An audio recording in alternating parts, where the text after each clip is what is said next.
Hi everyone. భయంకరమైన ప్రేమ part 31. గమనిక: ఈ పాత్రలు నటులకు సంబంధించినవి కావు. ఇది కేవలం కల్పిత ప్రయోజనం కోసం మాత్రమే. ఏదైనా తప్పులు ఉంటే క్షమించండి. తర్వాత కొన్ని రోజులు వింతైన ఉద్రిక్తతతో ఉన్నాయి. అధీర్ గంటల తరబడి దూరంగా ఉండేవాడు. అధీర్ ఇంట్లో ఉన్నప్పుడు నిశ్శబ్దంగా, నిగ్రహంగా ఉండేవాడు. అనికపై తాను ఉనికిని బలవంతం చేయడానికి ప్రయత్నించేవాడు కాదు. అధీర్ అనికకు ఆహారం పెట్టడానికి ప్రయత్నించేవాడు కాదు. కేవలం అనికను ఇవి మాత్రమే అడిగేవాడు. నువ్వు తిన్నావా లేదా, నీకేదైనా అవసరమా అని అడిగేవాడు గౌరవంగా. దాదాపు దూరంగానే ఉండేవాడు. అధీర్ అనికకు స్వేచ్ఛ ఇచ్చేవాడు. అధీర్ ఎప్పుడూ ఇవ్వలేనిది, నిరాకరించేది అది మాత్రమే. అలా జరుగుతూ ఉండగా ఒక మధ్యాహ్నం ప్రియా తోటలో కూర్చున్న అనికను చూసింది. ప్రియా సంకోచిస్తూ అనిక పక్కన కూర్చుంది. అప్పుడు ఇలా అనికకు చెప్పింది, అన్నయ్య నన్ను తనతో కాఫీ తాగమని అడిగాడు. ప్రియా ఆశ్చర్యంతో నిండిన స్వరంతో అనికకు చెప్పింది, అన్నయ్య క్షమాపణలు చెప్పాడు. మళ్ళీ సరిగ్గా అన్నయ్య నన్ను బెదిరించడం తప్పు అని చెప్పాడు.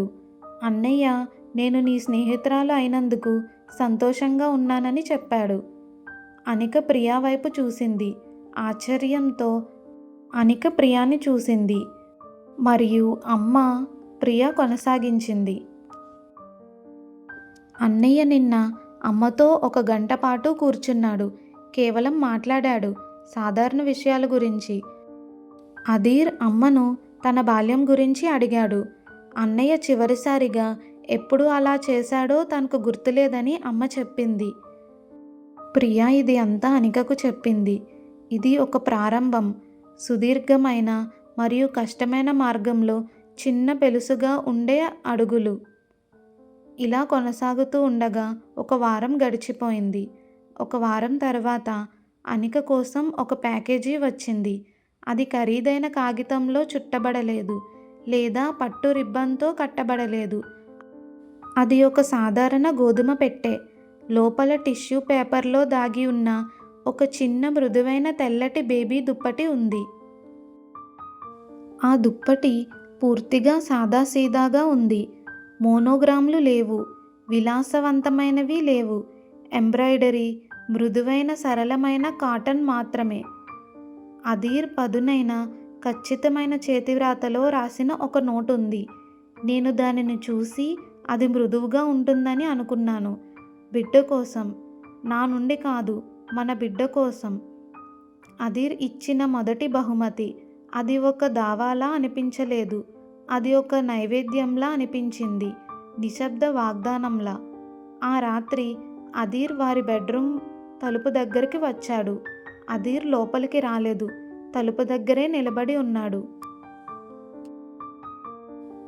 అధీర్ తలుపు దగ్గర నుంచుని అనికకు ఇలా చెప్పాడు, థెరపిస్ట్తో నా మొదటి అపాయింట్మెంట్ రేపు. అధీర్ నిశ్శబ్దంగా అన్నాడు, నేను భయపడుతున్నాను అని అన్నాడు. అనిక మంచం మీద కూర్చున్న చోట నుండి అధీర్ వైపు చూసింది. అధీర్ దుర్బలంగా కనిపించాడు, భయపడ్డాడు. మొదటిసారి అధీర్ తన పట్ల తనకున్న వ్యామోహం గురించి, కానీ బలహీనత గురించి అంగీకరించాడు. అనిక నవ్వలేదు. అనిక ఖాళీ ఓదార్పును అందించలేదు. కానీ అనిక అధీర్కి ఒకటి ఇచ్చింది. నెమ్మదిగా తన తల ఊపింది, ఒక అంగీకారంగా. అది సరిపోయింది అధీర్కి. ఒక మందమైన సంకోచించే ఆశ అధీర్ కళ్ళల్లో మెరిసింది. అధీర్ వెనక్కి తల ఊపాడు. తర్వాత తిరిగి వెళ్ళిపోయాడు ఆ గది నుంచి.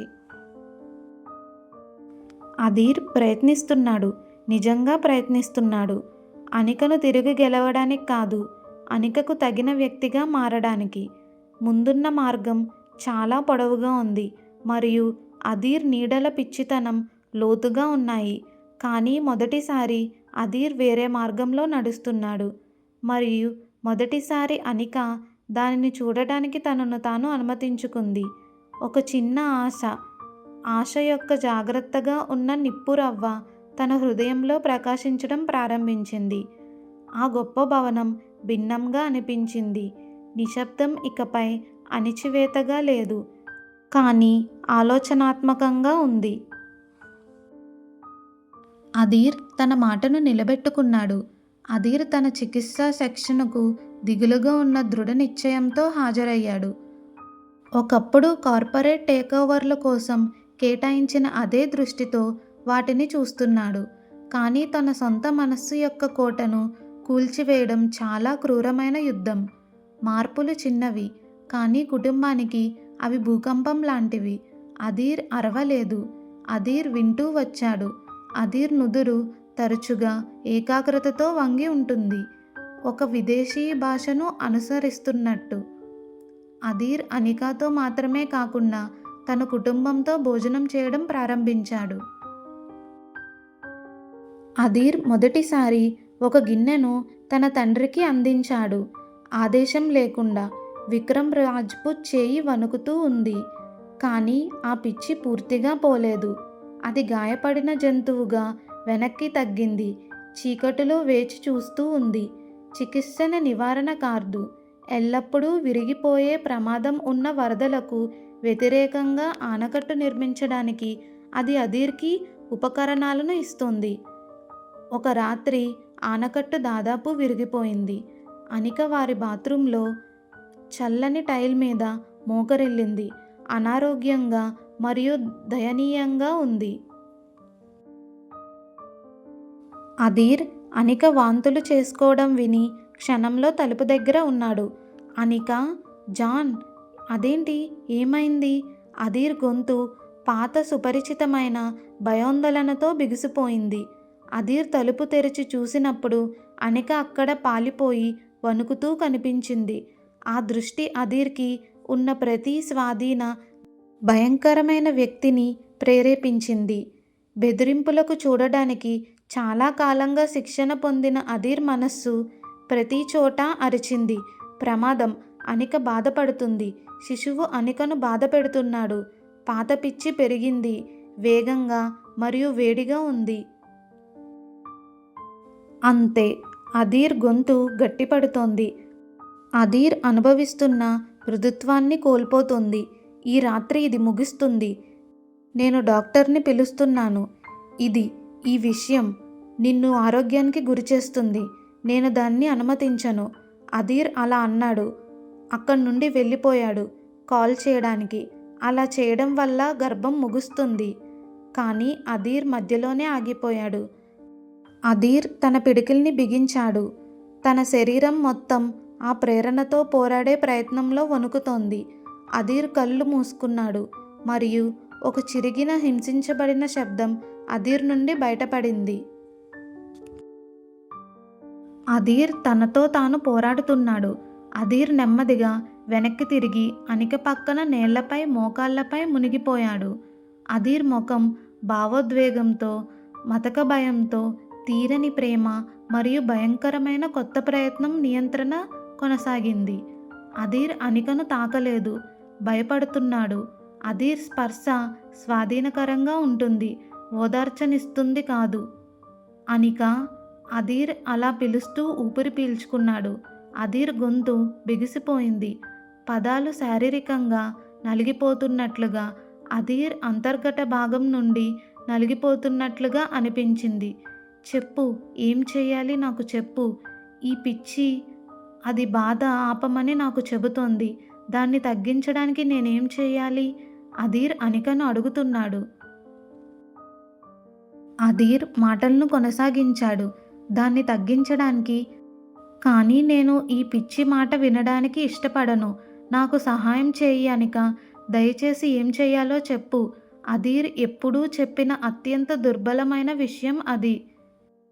అదీర్ తన బలహీనతను అనికకు ఒప్పుకున్నాడు. అనికకు తాళం చెవిని తన నియంత్రణకు ఇచ్చాడు. అనిక దానిని ఉపయోగించదని నమ్మాడు. అనిక వణుకుతున్న చేతిని చాపి అదీర్ తెల్లటి పిడికిలపై ఉంచింది. అనిక స్పర్శ అదీర్కు వేడి చర్మానికి వ్యతిరేకంగా చల్లగా మారింది. అనిక ఇలా చెప్పింది, మీరు ఇలా చేయండి. కేవలం నా జుట్టును వెనక్కి పట్టుకోండి మరియు నాకు ఒక గ్లాసు నీళ్లు తీసుకురండి. అభ్యర్థన చాలా సులభం, చాలా సాధారణం అనిక చెప్పింది. ఇది గొప్ప మహాభావాల గురించి లేదా స్వాధీన ప్రకటన గురించి కాదు. అనిక స్పష్టమైన, సరళమైన సూచనలతో శాంతించింది. భయాందోళన తగ్గిపోయింది. ఆశ్చర్యకరమైన ఆశ్చర్యంతో భర్తీ చేయబడింది. అదీర్ అలా చేయగలడు. అదీర్ అనిక జుట్టును పట్టుకోగలడు, నీళ్లు తీసుకురాగలడు. అదీర్ జాగ్రత్తగా కదిలి అనిక చేతిలో పొడవాటి జుట్టును సేకరించి అనిక ముఖం నుండి దూరంగా పట్టుకుని అనిక కళ్ళల్లో చూస్తూ ఉన్నాడు. తన కళ్ళల్లో కన్నీళ్లు తెచ్చేంత సున్నితంగా పట్టుకున్నాడు అదీర్. ఆ కన్నీళ్లు గందరగోళంగా, పెలుసుగా ఉన్న ఆశను కలిగించాయి. Next part continuous. అదీర్ మరియు అనిక ప్రేమను తెలుసుకోవడానికి లైక్ చేసి, షేర్ చేసి, సబ్స్క్రైబ్ చేయండి. Thanks for watching.